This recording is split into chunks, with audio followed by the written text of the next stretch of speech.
संवरिया हो, भोले बाबा जोगिया हो राम।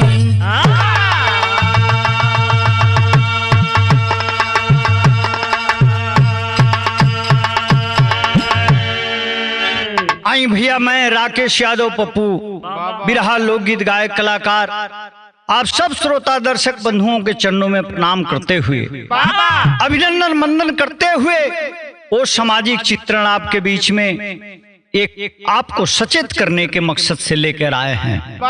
ट्रेन में बलात्कार, हमार देश कौने रुख के जात बा, इस सबका कैसन विचार बा, इनमें कोनो तब्दीली ना आई तो देश कहां से कहां चल जाई।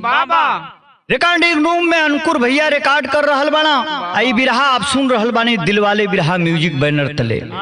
आप लोगों का आशीर्वाद है, चैनल के जीरो से आसमान तक उड़ा दिया, जीरो से हीरो बनाने वाला आप नहीं देवता हैं। हमारे श्रोता लोग पुनः नमस्कार करते हुए हमारे कवि जी भूमिका के लाइन में का लिखत हूँ।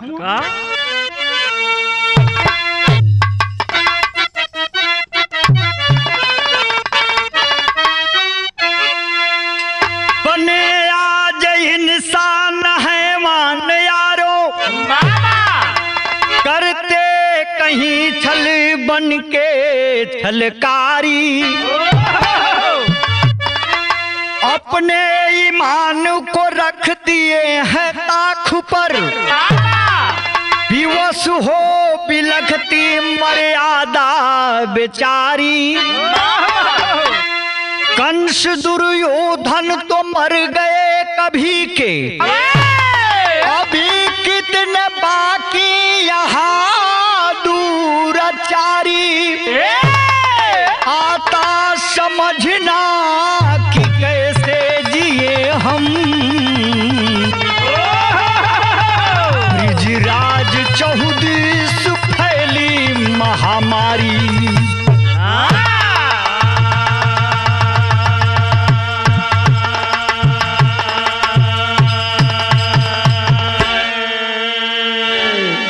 वाह ब्रिजराज कवि जी, आपको कितना धन्यवाद कहें। मानो भूमिका के लाइन में ही विरह का सारांश लिख दिया हो। कंस दुर्योधन तो मर गए, अभी कितने बाकी हैं यहाँ दुराचारी। आता समझना कि कैसे जिए हम, ब्रिजराज 14 से फैली महामारी। मानवता और इंसानियत को तार तार करने वाला ये कांड भैया आप सुन रहे हैं। आशीर्वाद बनाएंगे, लेकिन बिरहा के अंदर एक लाइन गजल लगत हो, कैसे?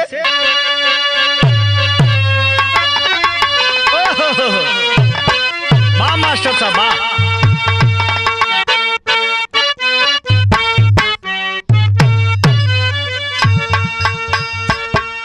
आए हो मेरी जिंदगी में तुम बहार बन के,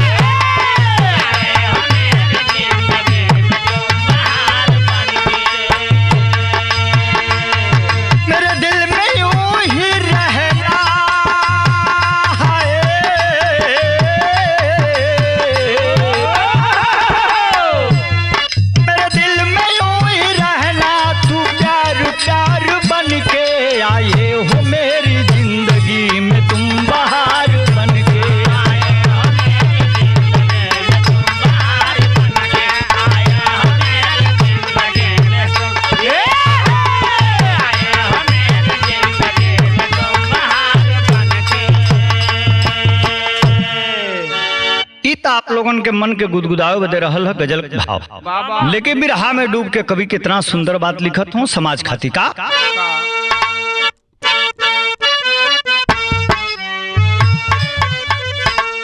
आबरू बना खिलौना, अरे आबरू बना खिलौना है आज जमाने में।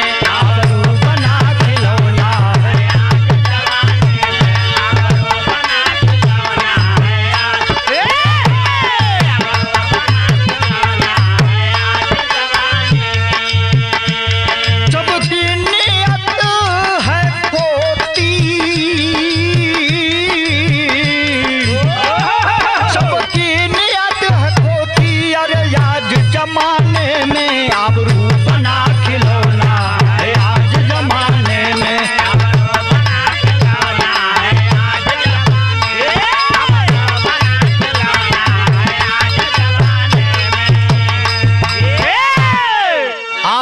बना खिलौना है आज जमाने में, सबकी नियत है खोती अरे आज जमाने में। बा केहू के अपने ऊपर विश्वास नहीं खे, आबरू पर केहू ध्यान नहीं खे दे। पहले का आदमी रहला, पहले का माई बहन रहली, आज सबके नहीं खी कहो। कुछ तादादता जो उन्हें की बढ़ गई हो, तादाद गलत लोगन को। लेकिन ये कहानी कहाँ के बा, घटना कब के घटल, मास्टर साहब कहानी के माध्यम से कभी लिखत हुआ।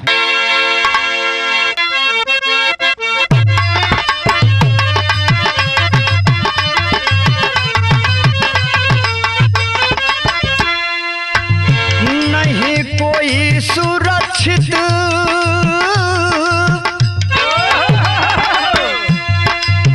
नहीं कोई सुरक्षित आज इस जमाने में, चूकता कोई नहीं छल को है दिखाने में।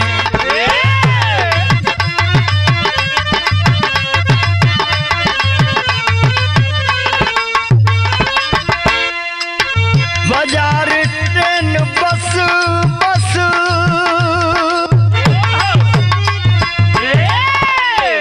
बाजार ट्रेन बस नारी से खेला जाता है, बाजार ट्रेन में बस में नारी से खेला जाता है। गोगले भड़ुओं को ना थोड़ा शर्म आता है।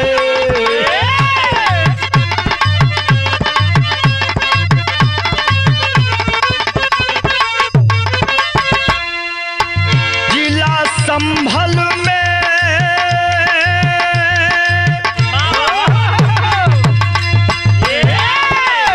जिला संभल में चंदौसी रेलवे स्टेशन हो, जिला संभल में चंदौसी रेलवे स्टेशन हो, जहां से सब ही अपन करे आवागमनवा हो।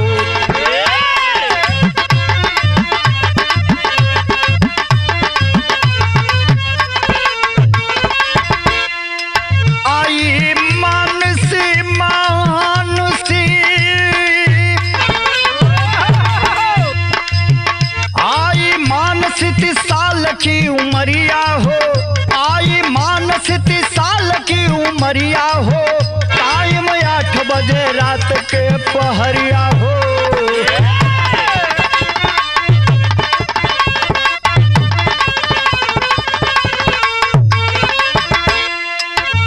टिकट ले चालू बढ़ली,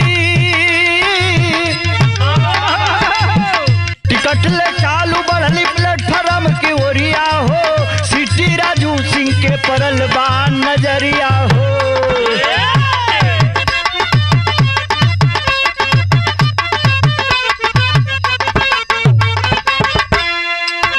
देखी के मोहित होई गईले,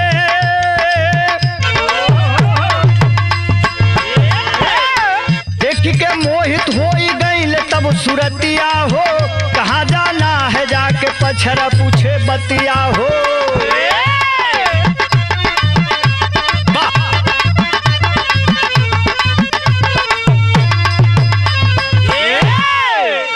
ए भैया बिरहा में आगे बढ़ला से पहले बात के समझ लिहल जाओ। बिरहा एकदम दूध की तरह चमकत क्लियर हो जाए। बाजार जौन बाकी जिला संभल से चंदौली रेलवे स्टेशन से मनसी जब 30 साल का अबला बैठल बा ट्रेन में, ट्रेन आगे बढ़े लगलो सनसन सनसन अपने मंजिल के तरफ जात। ट्रेन में एक कोना में बैठल बाड़ी मानसी, टीटी राजू का जब नजर पड़ल हो मोहित हो गए, ईमान बदल गए। समय जवन बाकी धीरे धीरे 8 बजत रहल, 8 से पार होता रात का बेला बा।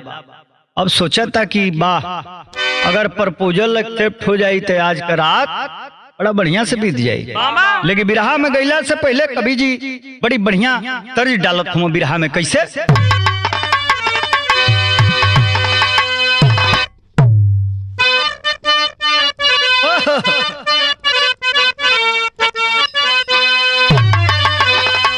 अरे आई हो दादा कैसन पियावा के चोरी तरबा,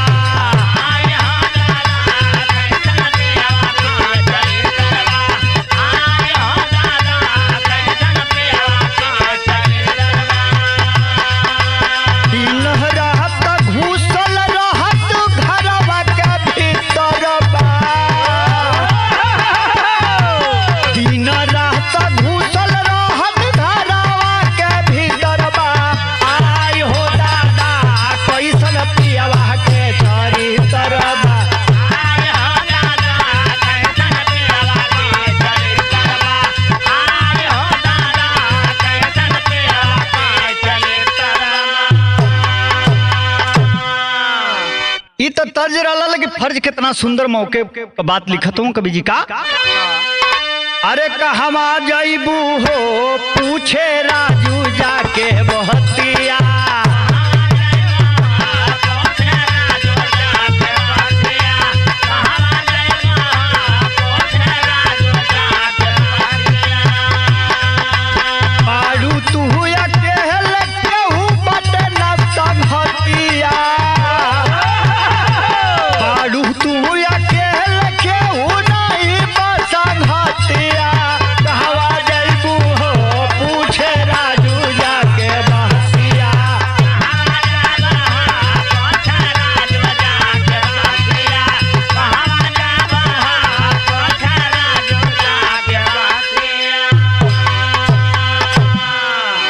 ए भैया जाके टीटी जो है कि पूछ रहा है, बगल में बैठ गया, सीट खाली थी, डोरा डाले लगल हो। अरे मानसी बतावे मोहरा बेटा मोहरे साथ बा,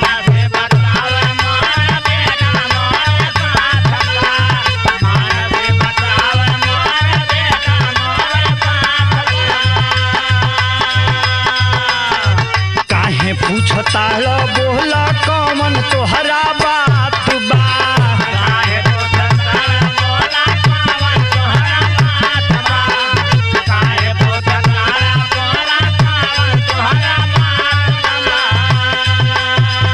राजू समझावे झूठे, राजू समझावे झूठे फिरल तोहर बतिया,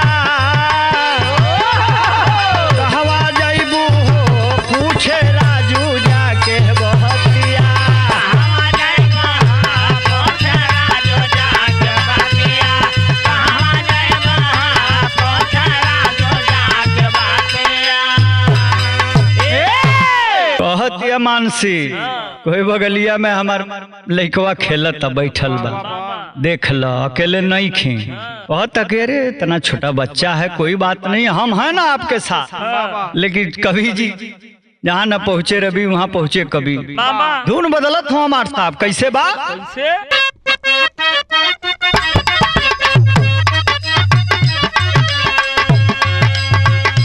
गोरिया तोहरी होठ के लाली सोहे झुमका कंगना बाली, गोरिया तोहरे होठ के लाली सोहे झुमका कंगना बाली, गोरिया तोहरे होठ के लाली सोहे झुमका कंगना बाली, लइकवा डोरा डाला तमुन्ना भैया, गोरिया तोहरे होठ के लाली सोहे झुमका औरी बाली,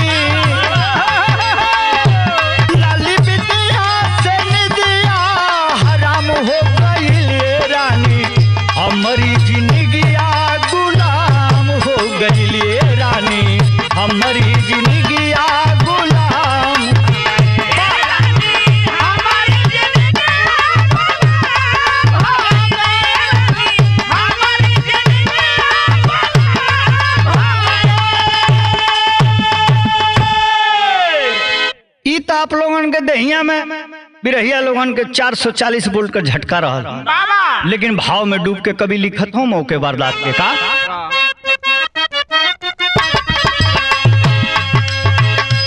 झूठे गईलू तू बसियाई कहवा जईबू तो बताई,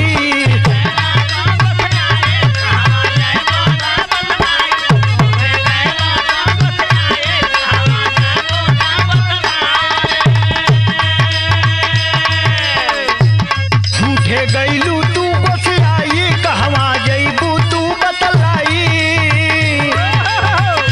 झूठे करत रुटन सन बेकार बहिनी, झूठे करत रुटन सन बेकार बहिनी, जानो हमहू गिरनवा तोहार बहिनी, जानो हमहू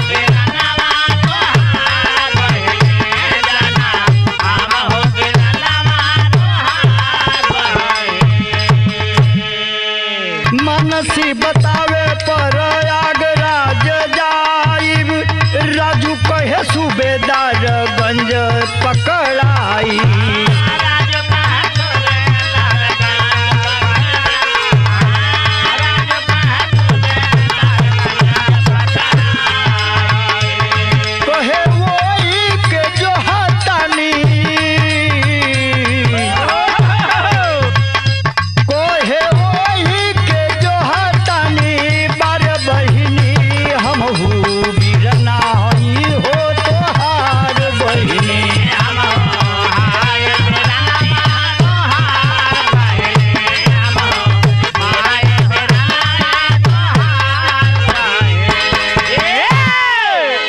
भैया जब देखलस की डांट फटकार मिले लगल है, अब बहन बना लेहला, कहला कि चला लास्ट स्टेशन जो बा वहां से तो के एक्सप्रेस पकड़ा दे, हमारी पर विश्वास करा, धर्म का भाई मान ला।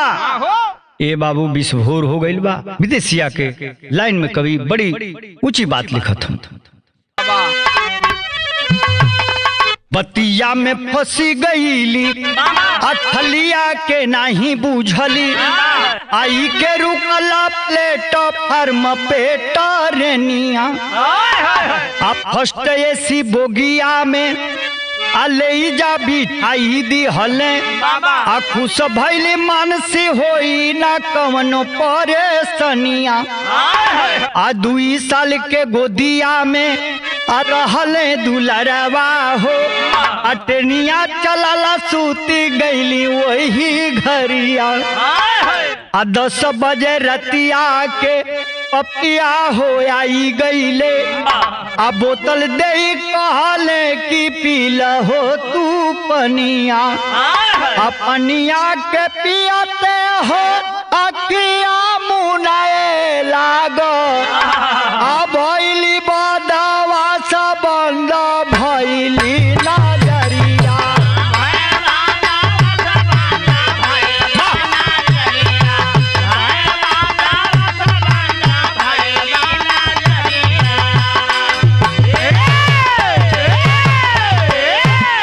ये बाबू टीटी छलका में प्लानिंग कर लिया। जब मानसी को इसी बोगी में बैठाता है तो खुशी का माहौल था। वाह हम गरीब नसीब में कहा ऐसी बोगी में बैठे कर रहा। अरे धन्य हुआ देवता हुआ टीटी साहब, लेकिन छल को नहीं समझ पाई। जब देर रात 10 बजता है बाबूजी, उस समय बोतल में पानी लेकर जाता है, प्यास से व्याकुल मानसी को देता है, लो बहन पील। ये बाबू जब केहू कोनो लड़की के बहन जब कह दे तो में सवाल ही नहीं बनता है, रिश्ता ऐसा पवित्र है। बहन करके दिया है और उसमें बेहोशी का दवा मिलाया था, पीते ही मूर्छित हो जाती है, उसी बोगी में लेट जाती है। लेकिन कवि को दर्द में लिखना पड़ा है, लेकिन तर्ज लगल कुमार साहब का।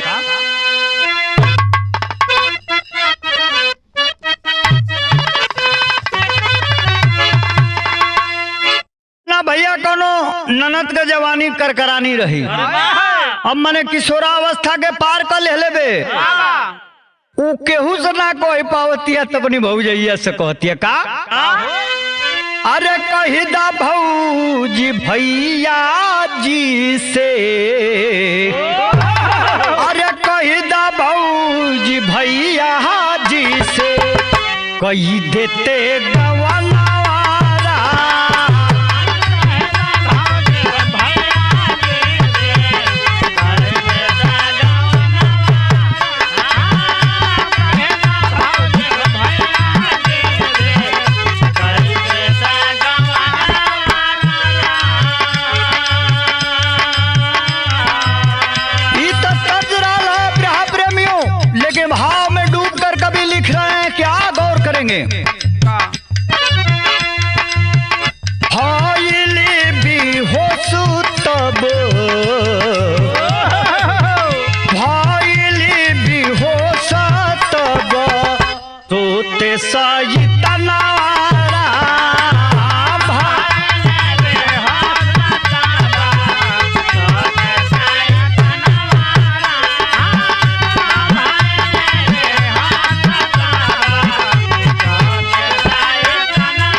सक भूखिया हो पहपिया मिटवले।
ये बाबू जब पानी पी करके बेहोश हो जाती है, मूर्छित हो जाती है, तो उसी के हालत में वो टीटी नापाक इरादे वाला होश का भेड़िया अपने आप को नहीं समझ पाया कि मैं एक टीटी हूँ, एक ऑफिसर हूँ, सारे लोगों की सुरक्षा हमारी जिम्मेवारी।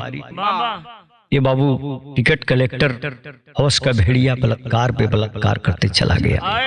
तेरी के भाव में कभी रोवत रोवत लिखत हूँ।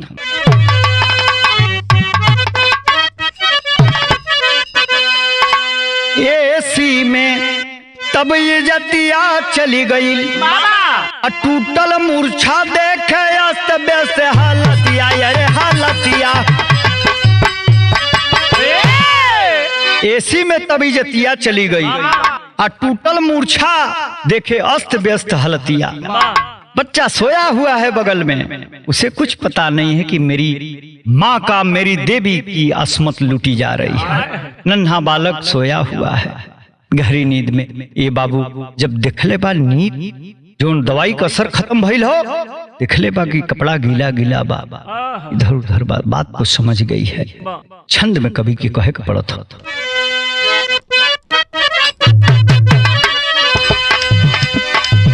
बन कर के भाई पापी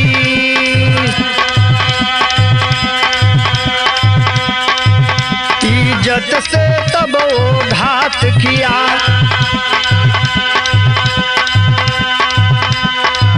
किया कलंकित रिश्ते को, पापी ऐसा सौगात दिया। आई ट्रेन है अलीगढ़ में,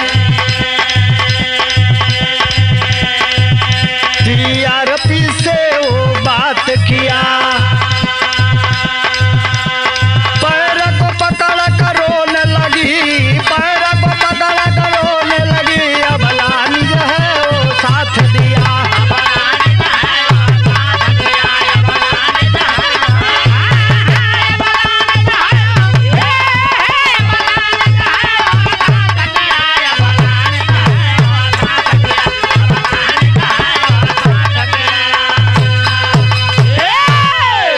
अलीगढ़ जब आती है ट्रेन, काफी देर रात हो चुकी थी साथियों, समझ गई है कि मेरे साथ बहुत घिनौना काम किया है और अफसोस इस बात का है कि बहन बनाकर किया है।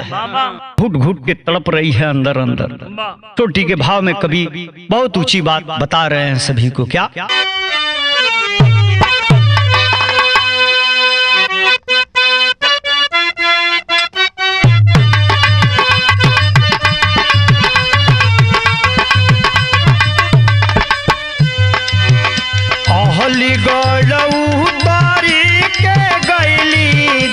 समानावा अरे गईली जरपी समानावा हो, बतावेली कहने आया सुधारन एरा।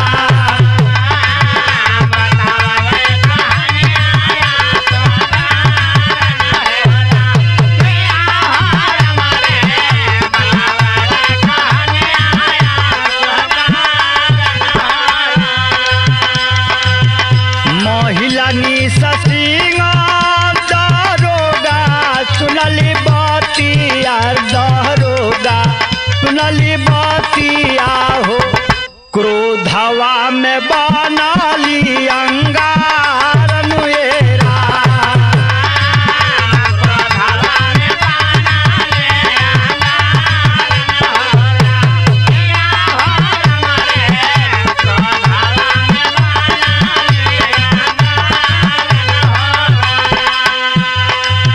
ले के बयान FIR दर्ज कोइली FIR दर्ज कोइली हो पापी के खोजाई तवनी बार नुएरा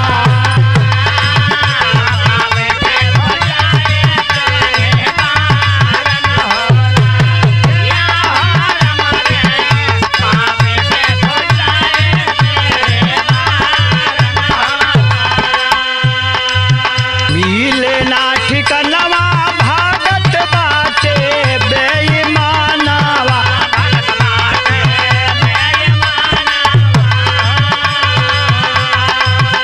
कर विश्व नंबर तवनी बारन एरा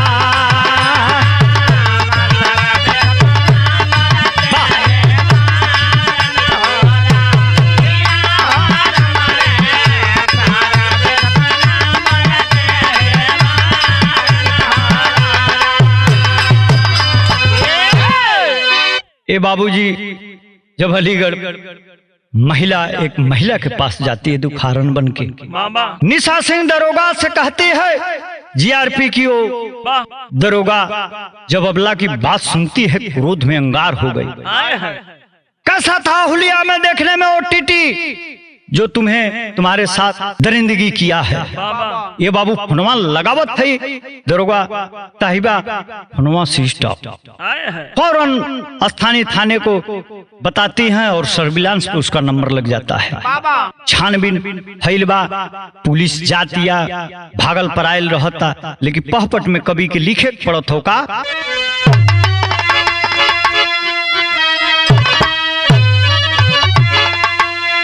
सर्विलांस पे नंबर गई चढ़ाई पपिया भागेला केतनो भागी एक दिन जाई पकड़ाई पपिया भागेला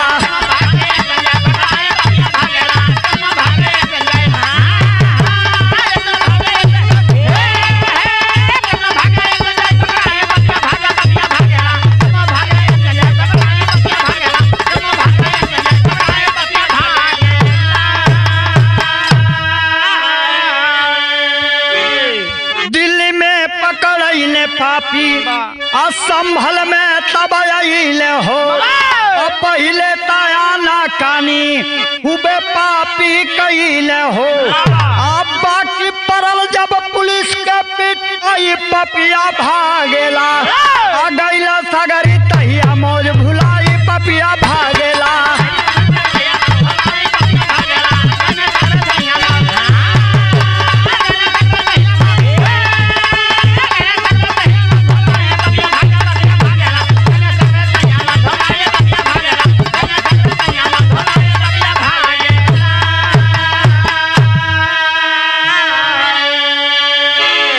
सर्विलांस पे नंबर पुलिस ट्रैक पे लगाई ही थी। दिल्ली में पकड़ा गया वो हौसिर दरिंदा। ऐसे समझदार पढ़े लिखे डिग्री धारकों का ये हाल है। आम जनता क्या करे तो निरक्षर हैं। अल्लाह के भाव में कभी बिरहा के आगे बढ़ाओ तुम।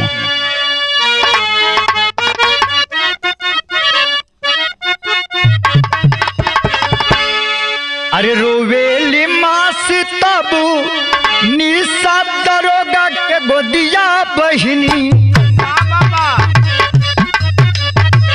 लूटस लुटेरा पापी जत हो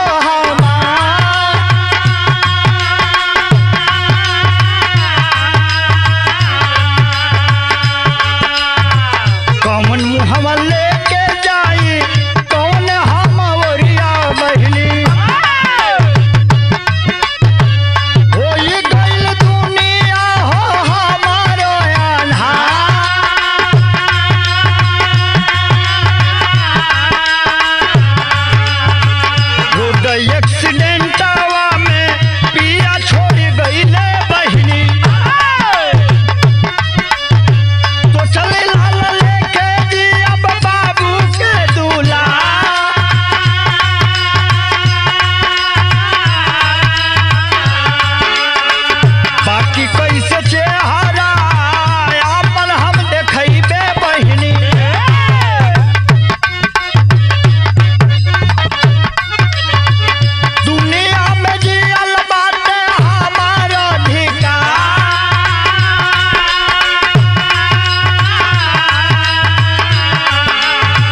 कही दे तू हमारी एगो ये हसनवा बहिनी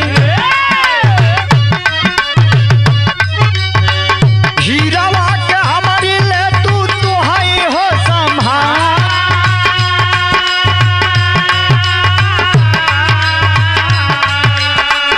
इहे कही रुकी गईली मानसी के ससिया भैया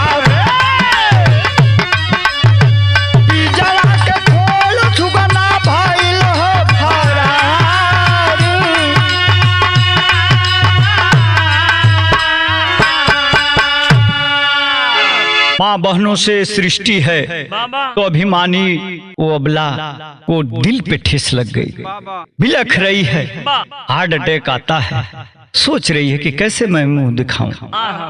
आत्मसम्मान से बड़ा कोई सम्मान नहीं है धरती पर। जब खुद की नजर में आप गिर जाएंगे ना तो कोई दुनिया का लाल नहीं आपको खड़ा कर पाएगा। खड़ी के भाव में विरह का समाप्ति करता हूँ कवि जी।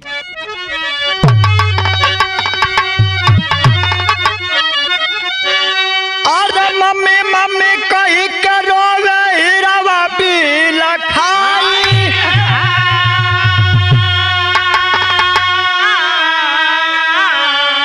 निशा सिंह गोदिया में ली हली उठाई हो निशा सिंह गोदिया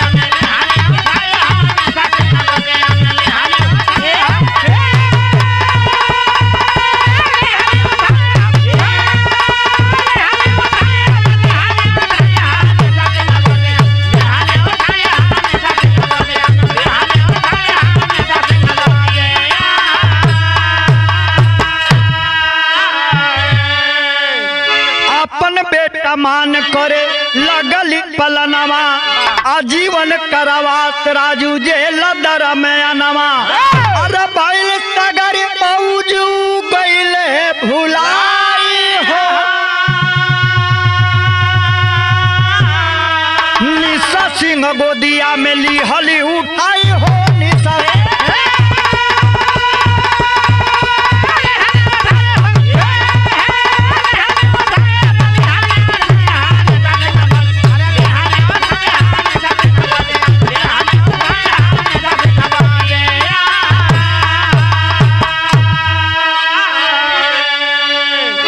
निशा सिंह दरोगा धर्म की मां बन जाती हैं और वहीं पर पोस्टमार्टम के लिए लाश भेजी जाती है। बाबू एक माँ हाथ से हाथ छुड़ाई है तो दूसरी माँ गोद में उठाई है। ये बाबू अच्छा लोग बहन भी धरती पर बहुत लोग बा, यही से ये सृष्टि चलत या नहीं तो पानी पानी आ जा चारों तरफ सैलाब आ जा। कहना बा बिरहा के समाप्ति पर का कुसुम पराग स्वामी जद्दू स्वर्ग से आप उठारे काशी और सुरेंद्र हो दुनिया के आज निहारे ऐसी में तब ये जतिया चली गई राकेश ब्रिजराज कैसे बनी है अब बतिया ऐसी में तब ये जतिया चल गई।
सौरिया हो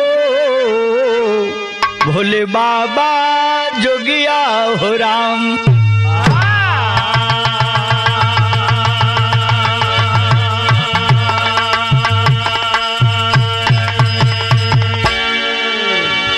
भैया, मैं राकेश यादव पप्पू, बिरहा लोकगीत गायक कलाकार, बड़ा आभारी हैं आप सभी श्रोता दर्शक बंधुओं का कि आप हमें प्यार दुलार लुटाते हैं, आशीर्वाद देते हैं कि लोग हमें बुलाते हैं। आज जौनपुर के धरती पर सरजमी पर नटराज स्टूडियो में ऐसा सामाजिक चित्रण, प्रेम प्रसंग का चित्रण आप लोगों के बीच में प्रस्तुत करे जा रहल बनी, जौना के सुन के आप लोग कहो कि प्रेम भी कोनो पूजा होला। अंकुर भैया रिकॉर्डिंग कर रहल बना और ये आप बिरहा सुन रहल बानी दिलवाले बिरहा म्यूजिक बैनर तले। कवि जी का खोज हो और कवि जी सच्चाई लिखत हो भूमिका की लाइन में का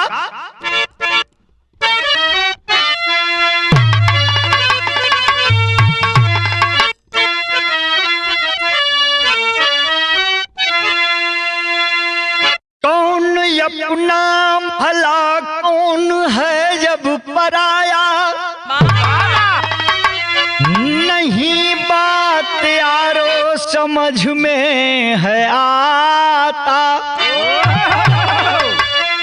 जो कि पैदा किए जो कि सब कुछ किए, उनके एहसान पर आज खंजर चल जाता।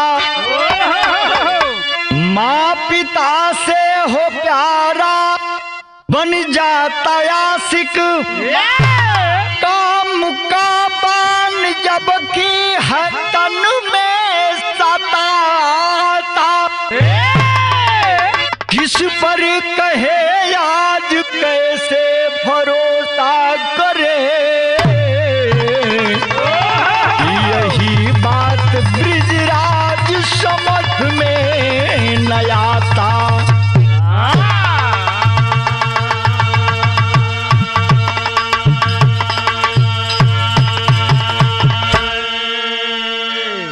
मुन्ना भैया आप लोगों के आशीर्वाद से बहुत बिरहा आप लोगों बोली, लेकिन दिल के छू देवे वाली प्रेम कथा हो। कभी लिखत हुआ माँ पिता से हो प्यारा बन जाता आशिक, काम का बान जबकि है तन पे सताता, अरे किस पर करें आज कैसे भरोसा, यही बात ब्रिजराज समझ में नहीं आता।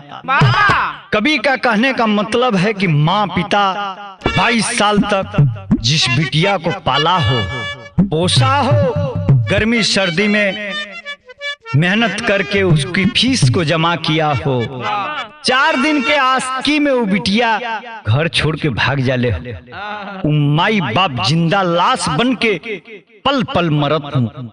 लेकिन हमारे बिरहा में आगे बढ़ला पहले एक लाइन गजल लगत हमार साहब कैसे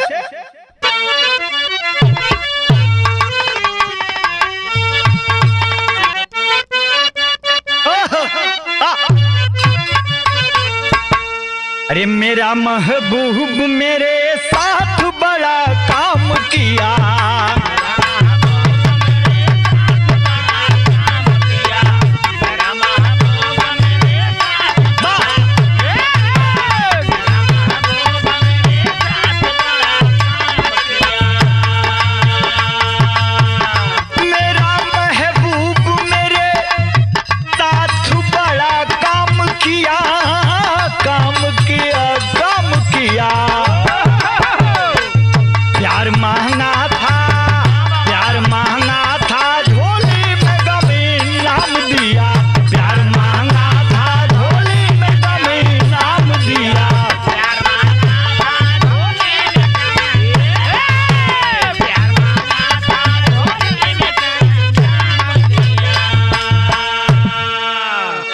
भगवान के लेके लपेटा में कवि जी का कलम चलल हो कैसे। अरे धर्म है कापता, धर्म है कापता या धर्म के प्रहारों से, धर्म है कापता या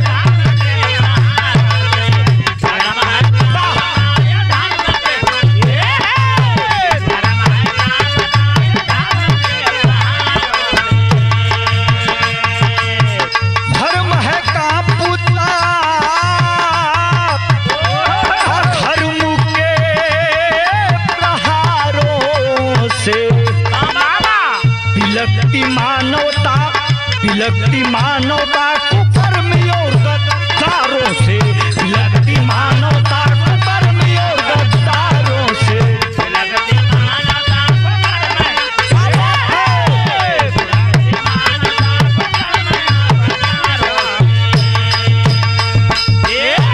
दिल को छू देने वाली लाइन लिखे हैं कवि जी। कितना धन्यवाद कहूं, धर्म है कापता धर्म के वारों से, लेकिन बिलखती मानवता कुकर्मी और गद्दारों से। अरे खास था तरस हकारे, अनाज खा रहे हो तो उसकी अदा करो, उसकी जो व्यवस्था है। अनाज खा रहे हो और पशु वृत्ति तुम्हारे अंदर पनप रही है। ये बात कहाँ के हो, सच्ची घटना के यहाँ के बात कभी लिखत हुआ कैसे।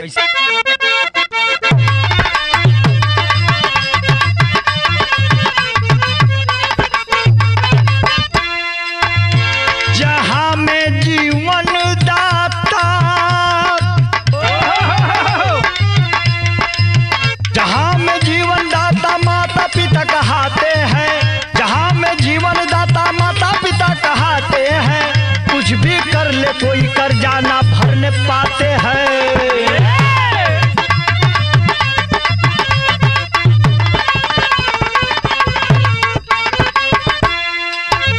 बेवक्त अनुसार माँ पिता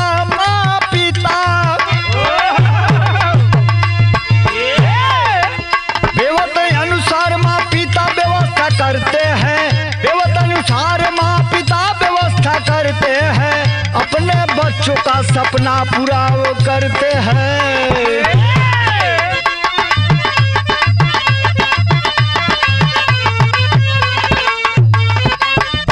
ये बात कहा कि हम ना भैया बहादुर भैया गौर करेंगे। प्रांत जम्मू में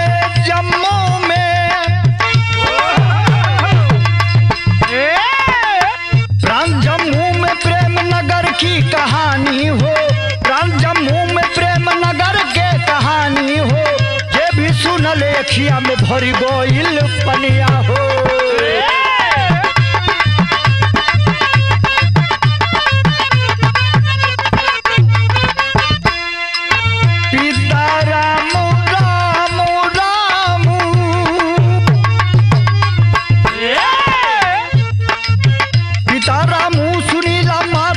बखरिया हो पिता रामू सुनीता माता तब बखरिया हो, एक बेटी प्रिया बाटी दुलरिया हो।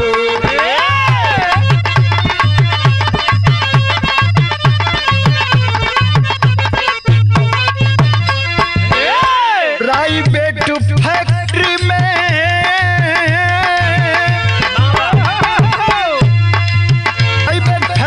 में रामू करे नौकरिया हो, प्राइमरी में सुनीता करेली मस्टरिया हो।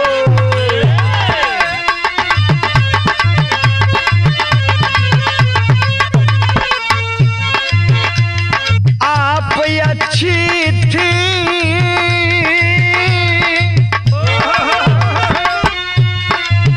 आप अच्छी थी माता पिता सोचे मनवा में, बिटिया रानी के हुई पूरा अब सपनवा में।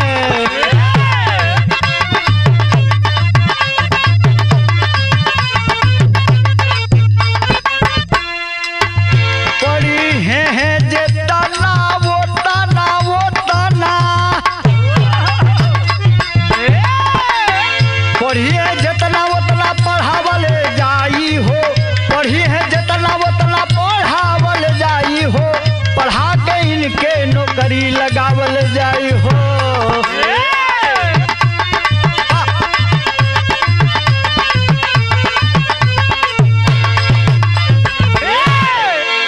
बात के समझ लिहल जा। बिरहा में आगे बढ़ला से पहले भाई साहब, प्रांत जम्मू का ही बात हो, जम्मू जेके इंडिया का स्वर्ग कहल जाला हो, वहाँ सबका सपना होला। हमनियों का बिरहा टीम का सपना है, लेकिन जाना पौली जा।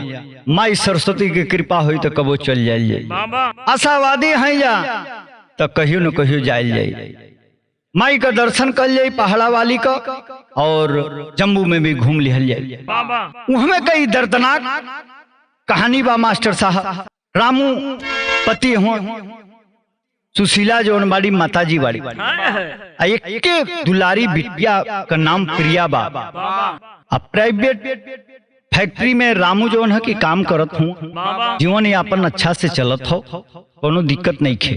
एक के सपना बा कि एक के दुलरौती हमार चिराग बाटे, एक एक कर्जा उर्जा भी लेके इतना पढ़ा दिहल जाए कि हमरे कुल खानदान का नाम ही रोशन कर दे। लेकिन आज की बेटियों को, बहनों को मेरे तरफ से हाथ जोड़ के प्रार्थना है कि माँ बाप के साथ अगर गद्दारी करोगी, इंच भर जमीन तुम्हारे नसीब में नहीं आएगी। तर्ज बदल गई बिरहा में आगे बढ़ला से पहले का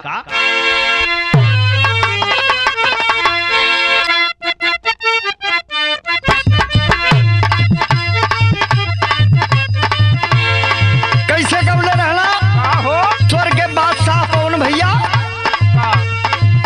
तू लगा लू जब लिपस्टिक हिले लाया दिष्टि।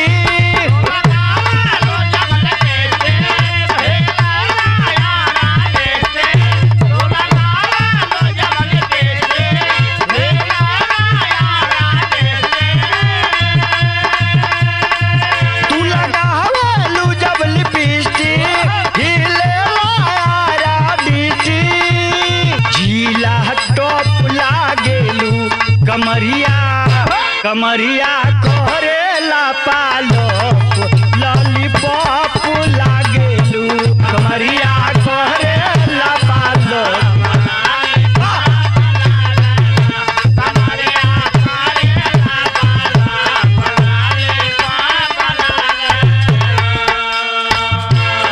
ई तो बिरहा प्रेमी आप लोगन खातिर मनोरंजन खातिर कवि जी लिखले रहला हां, लेकिन भाव में डूब के कितना बड़ी बात मौके का लिखत हो, गौर करेंगे क्या?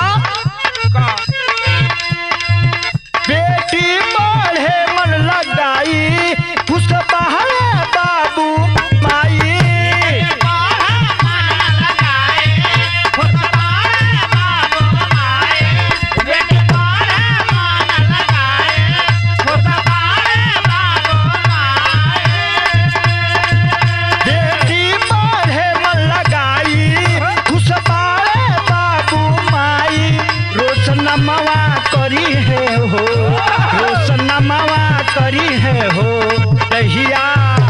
जहिया नौकरी हो गई है रोशन नमवा करी है हो, जहिया नौकरी हो गई है।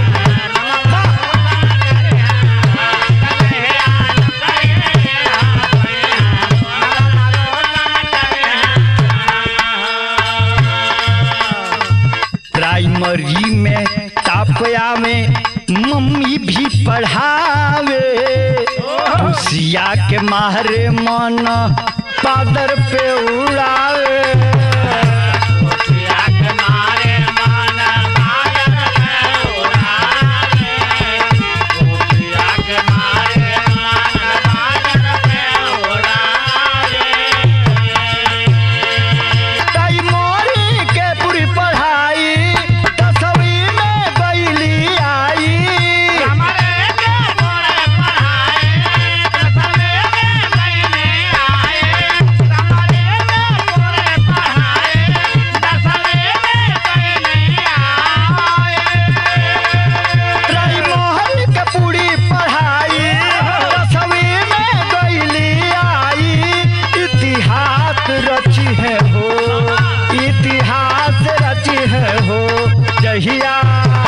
जहिया नौकरी नहीं है पाई इतिहास रची है हो,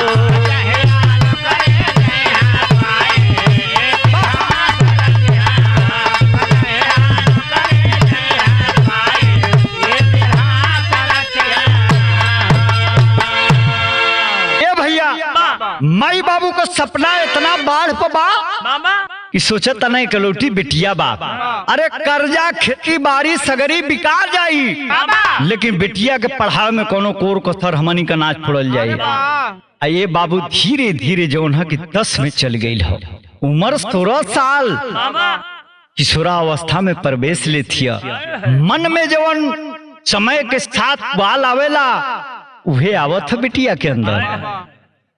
विचलित हो गई बा समाज में, समाज के समझ ना पौले हो, लेकिन कवि का हरकत देखा तर्ज बदल देते हो। कैसे?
तर्ज का भाव रहा है प्यार प्रेमी के मन में गुदगुदी पैदा करे बदे, लेकिन भाव में डूब के कभी लिखत हुआ का गजबे बाप्रिया तो हरो इस कायल हो,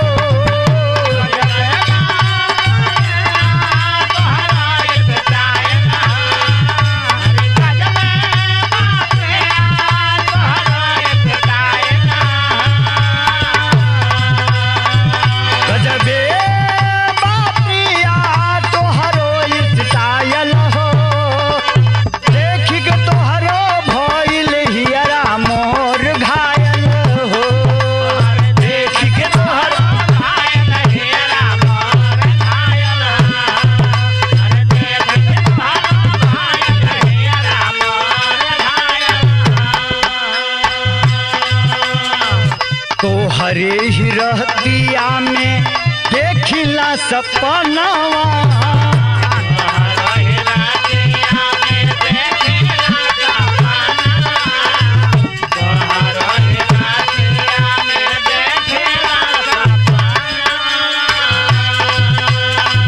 बिना देखल दीनावा में आवे ना चयनवा,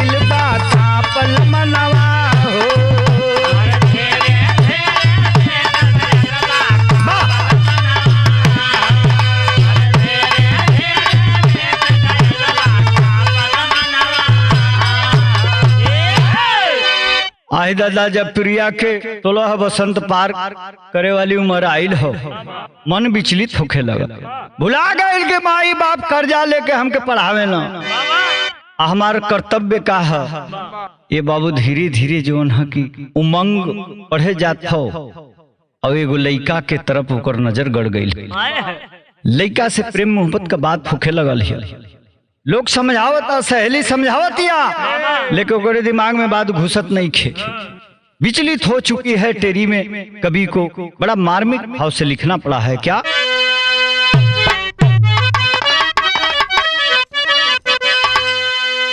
कहानियां मितवा उल्टा हो गई, अरे सुनल पापा की लूटे बेटी मोर पनिया हो पनिया, कहानियां में तवा उल्टा हो गई।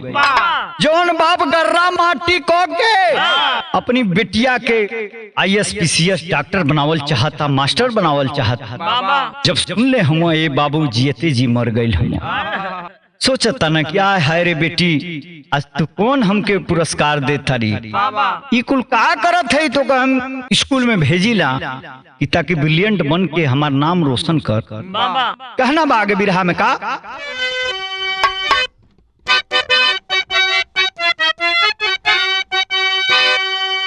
अरे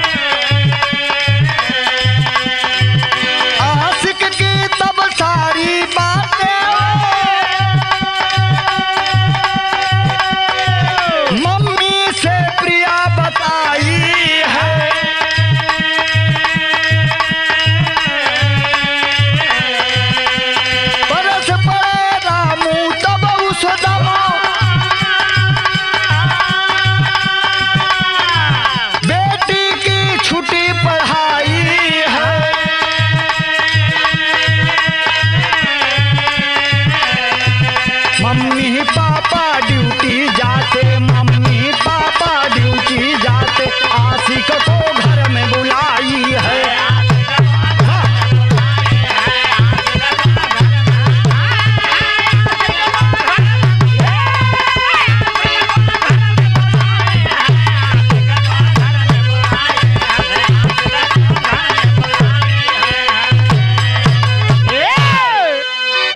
पिता रामू कहते हैं कि सम्मान से स्वाभिमान से बढ़ के बिटिया कुछ नहीं। उम्मीद लगाए थे तुम बड़ा अधिकारी बन जाओगी, लेकिन तुम्हारा चाल चलन देख के और शिकायत सुन के मुझे बहुत तकलीफ है। एक काम करो कि तुम घर में रहो, तुमको खिलाएंगे पिलाएंगे, समय होगी तो शादी कर देंगे। अभी तो 16 साल की हो। ये बाबू पढ़ाई छूट गई, पढ़ाई छुटला के बाद मोबाइल का जमाना बा, अपने आशिक से होकर बात होत रहत हो। जब मम्मी पापा दोनों लोग जाके फैक्ट्री में काम करे चल जा, इधर अपन रंग ले लिया शुरू कर दे। ये कोनो बेटी का फर्ज हो मुन्ना भैया। तर्ज बदलत हो हमरे विराह में कैसे।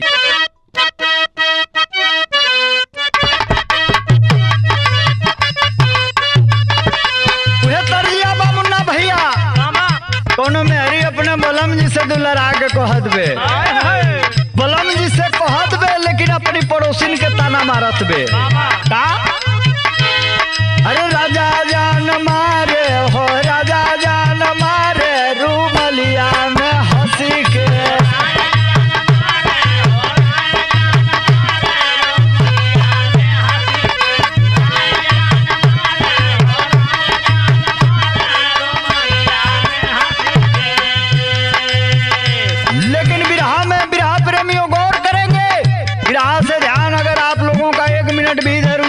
आप 200 दूर हो जाएंगे। भाव कितना सुंदर लिख रहे हैं कवि जी। क्या? अरे मजा दुनो मारे हो, मजा दुनो मारे घरवा में घुस के।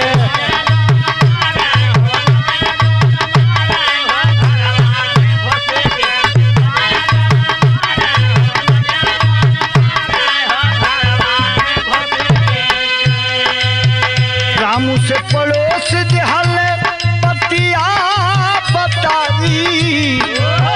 एक दिन आधे डारी से गईल आई।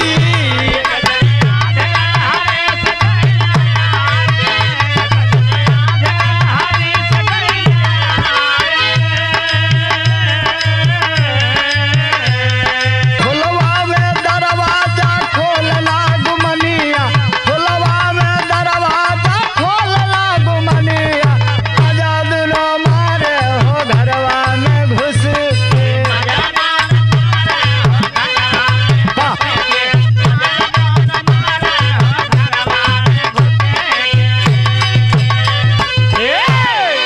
माँ बाप के साथ जो औलाद गद्दारी करेगी, उनके विश्वास को तोड़ने का काम करेगी, बहादुर भैया उसको सुई भर जमीन नसीब नहीं हो सकती है। किस गुमान में हो? तुम पैदा हुए, तुमको बचपन से खिला पाल पोस रहे हैं, और उनका उस्ताद माई बाप तुम बनना चाहते हो। विदेशिया का भाव में कभी डूब के लिखत हुआ का।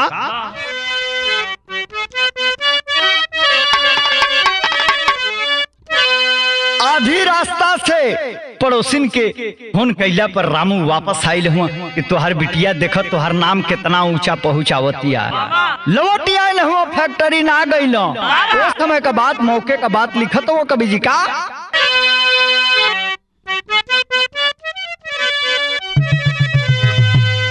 होले में केवड़िया हो, अदेरी जब कैली हो, रामू समझी गईल सगरी हो बतिया। विकास के छिपाइया के होलली के बड़िया हो, हमारी मारी पूछे लगले रामू ते ही बतिया। आवतिया बहुत देर के बाद दरवाजा खुला। आप आवाज लगा रहा है, क्या कर रही हो? ये समय सोने का है, नींद में क्यों हो? बात क्या है? ये बाबू कांपत आके दरवाजा खुले।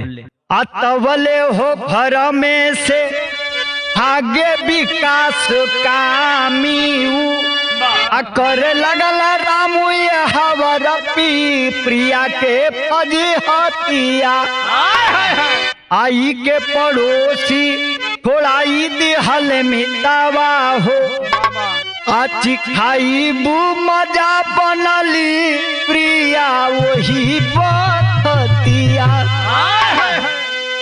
ये बाबू कितनी मार्मिक बात हो। एक पिता अपने घर की आबरू को लूटते अपने आंखों से देख रहा है। विकास वो मंचला मजनू जो है कि रामू के सामने से गुजर जाता है। रामू प्रयास करते हैं कि इसको पकड़ें, समझाने का प्रयास करते हैं, लेकिन बहुत दूर चला गया।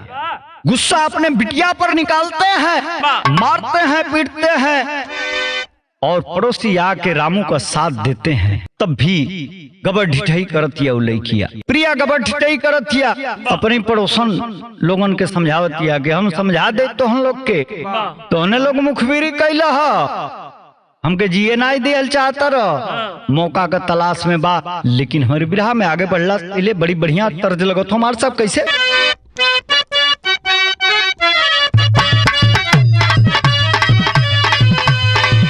एगो परदेसी कलम का पत्नी अपने पति से कहत बे का अब की के जाई बात हो कहा काली आई बहो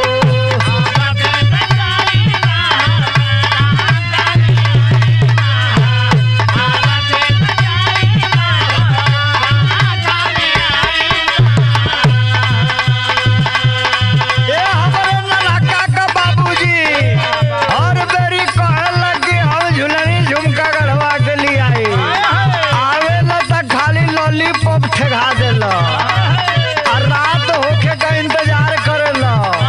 ये कुल नाटक बहुत चलल अब ना चली कह देबे का अब की के जाई बता का ले आई बहो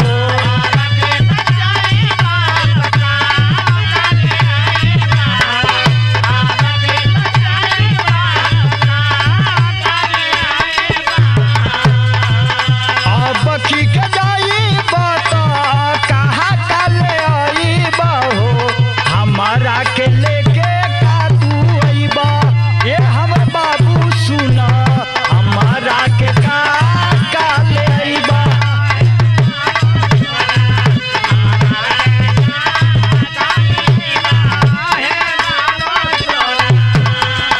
इतना तर्ज रहला कवि जी का हरकत आप लोगन के 440 वोल्ट पहुंचावे खातिर। आज की डेट में फैशन चल गई बा के अपने मजनू के अपने भतारे के लोग बाबू बोलता, यही से हम बाबू वाली बतिया गौली हैं। लेकिन भाव कभी कितना सुंदर लिखत हुआ का बीतल महीनवा तब योजना बनवाली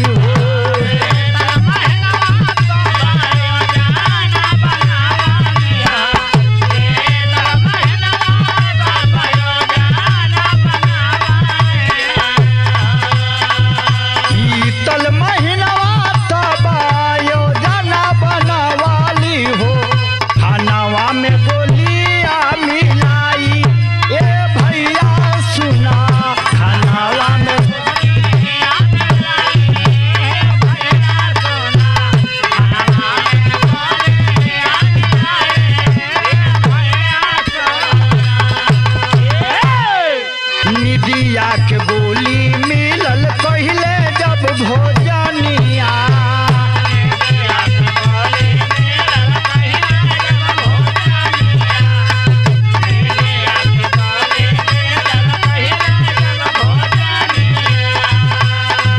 तुरते होया गई देखा तो बनी दिया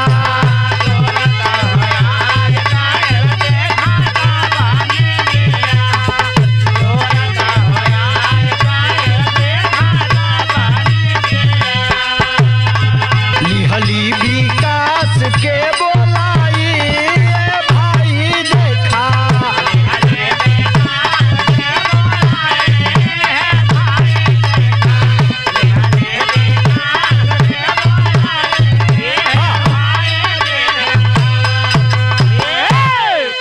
ए बाबू एक दिन तड़प रही है अपने मजनू के लिए। कुछ दिन बीता है, स्कूल तो जा नहीं रही है कि मुलाकात होगी। ये बाबू बेचैनी बेकरार है। फोन मिलता है, प्लानिंग करती है अपने माँ बाप को नींद की गोली खाने में दे करके सुला देती।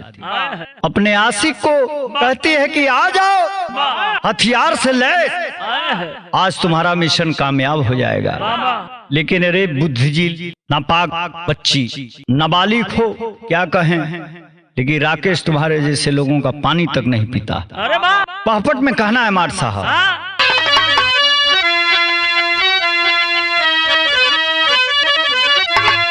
अरे चाकू लेके विकास गईल आई आधी रातिया के, अरे चाकू लेके विकास गईल आई आधी रातिया के, अब मम्मी पापा सुतले देखा जाई आधी रातिया के।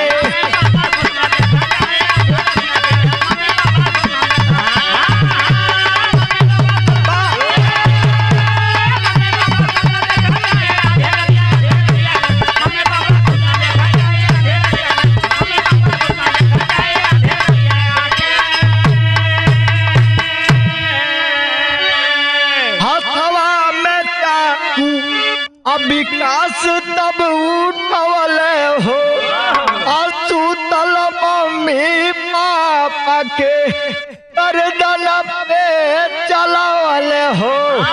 अरे कोठर गईल लहू से रंगाई आधी रातिया के, आवस गया गया में दोनों मिल समाजी आधी रातिया के।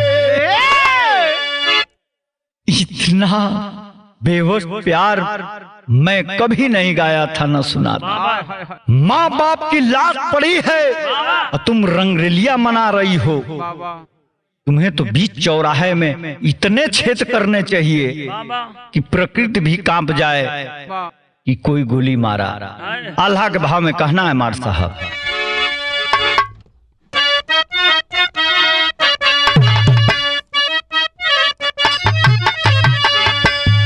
हो तो भोर भगले भी कास घनवा से भैया,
ए भैया आसपास के लोग तो हरकत देखते रहल प्रिया का। कलश की मैडम साहिबा एक के लड़की बा, वो जवान बा, एकर मजनुआ के चक्कर में मजनुआ चाहे इहे अपनी माई बाप को गर्दन अलगौले बा। इनन की घर में बा का कि केहू लूटे आई सोना चांदी कुछ नहीं के खैले खैले के महंग बाणो सब चाल ऐसन हो गई। लेकर माई बाप जो है कि मजदूरी करेला इतनी नालायक ही निकल गई बिटिया की सबके नाकी में पानी भर के रखले बा। ये बाबू ऐसनो कोनो लड़की होके के चाहिए धरती पर। माई बाप तपस्या करके अपनी बिटिया के पढ़ावत लिखावत ना, अब माई बाप के इतना बढ़िया इनाम दे देता रही। माँ बाप की लात पड़ी हुई है और तुम अपने आस्तिक के साथ रंगरेलिया मना रही हो। अरे तुम्हें तो अब क्या बताया जाए, गुस्से में कुछ कहा नहीं जा रहा है। मार साहब खड़ी के भाव में विरह की समाप्ति है कैसे?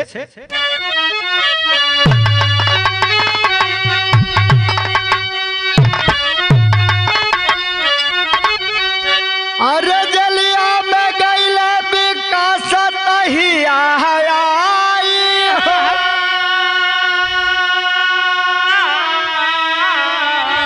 तगरी मजनुगिरी तहिया गईले भुलाई हो।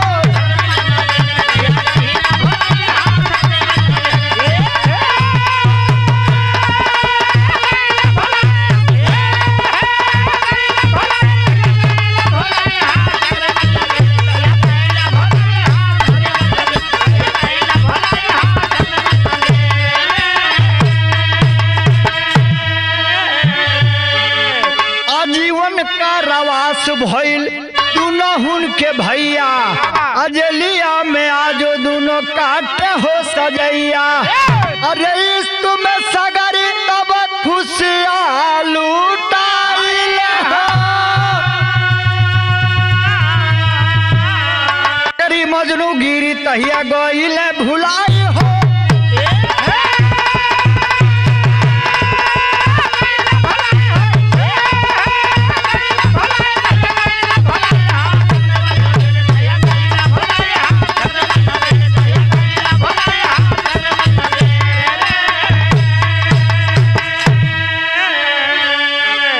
कुसुमपराग स्वामी जद्दू स्वर्ग में है गमगीन।